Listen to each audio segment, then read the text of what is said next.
Si vous cherchez un chien facile à éduquer, passez votre chemin.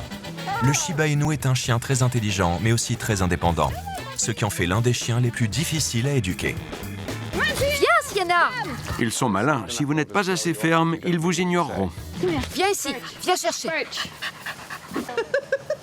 Mais ça ne veut pas dire qu'ils ne sont pas fidèles et affectueux. Lors du tremblement de terre de 2004 au Japon, un Shiba Inu est allé chercher les secours et les a conduits jusqu'à la maison de ses maîtres, un grand-père et sa petite-fille, qui étaient piégés sous les décombres. Ça vous donne une idée de la ténacité et du courage de ces chiens. Le Shiba Inu, que l'on peut traduire par petit chien des broussailles en japonais, est l'une des plus anciennes races. Il était à l'origine utilisé pour chasser le sanglier, les oiseaux et même les ours. En 1936, le Japon reconnaît la race comme trésor national. Aujourd'hui, c'est le chien de compagnie le plus populaire du pays du soleil levant.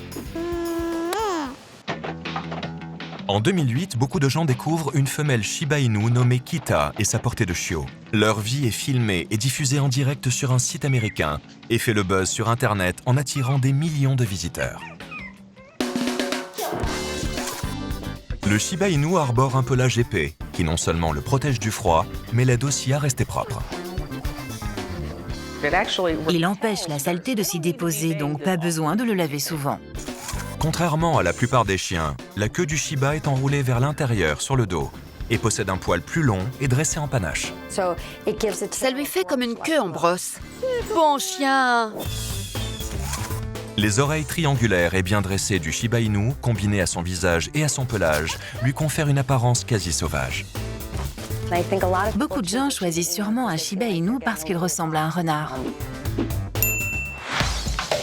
Mais si on met de côté son apparence, sa personnalité ressemble surtout à celle d'un autre animal domestique. Ils sont un peu comme les chats. Ils ne plaisantent pas avec leur apparence. Sa nature méticuleuse et indépendante est parfois mal interprétée et perçue comme non amicale. Ce sont des chiens pas très chaleureux et accueillants avec les inconnus, mais sinon ils sont très attachés à leur famille.